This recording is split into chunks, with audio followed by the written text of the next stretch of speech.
I'm actually going to start with a little bit different than I normally do with one of your tweets that you had put out there last year in April of 2023 verbatim, because I think this is the best way to start for a Phone Warriors podcast, what this tweet was. And so it goes, when I am cold calling and I get hung up on, what is the first thing that I do?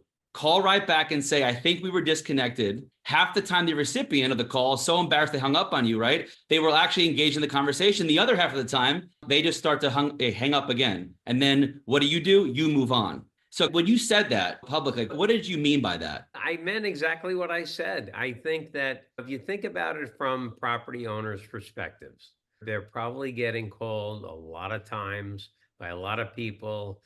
Today, especially publicly available information is so readily available. You go online, you get somebody's home number, you get their cell phone number, you get their shoe size, you can get anything about somebody. So, people who own property probably getting inundated by calls from folks.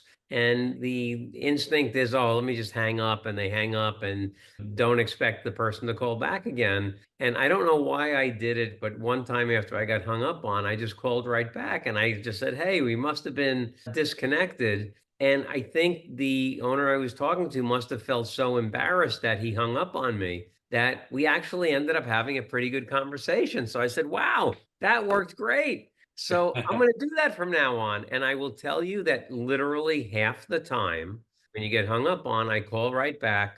And half the time somebody will talk to me. The other half of the time, they just slam the phone down again.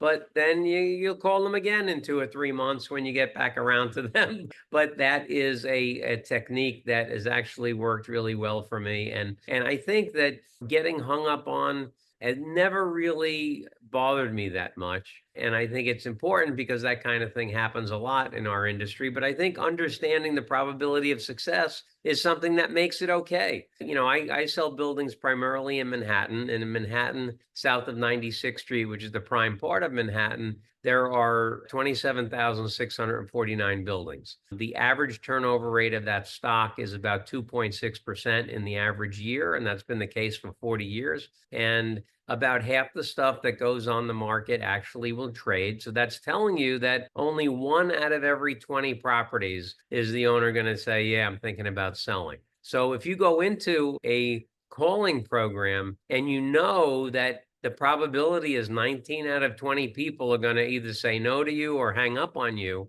you have to anticipate that level of success. So if I'm making my calls and I get hung up on 19 times in a row, I feel awesome because the probability the next one is going to be a yes is very, very high. So I think it's important to have the right perspective when you're making these calls.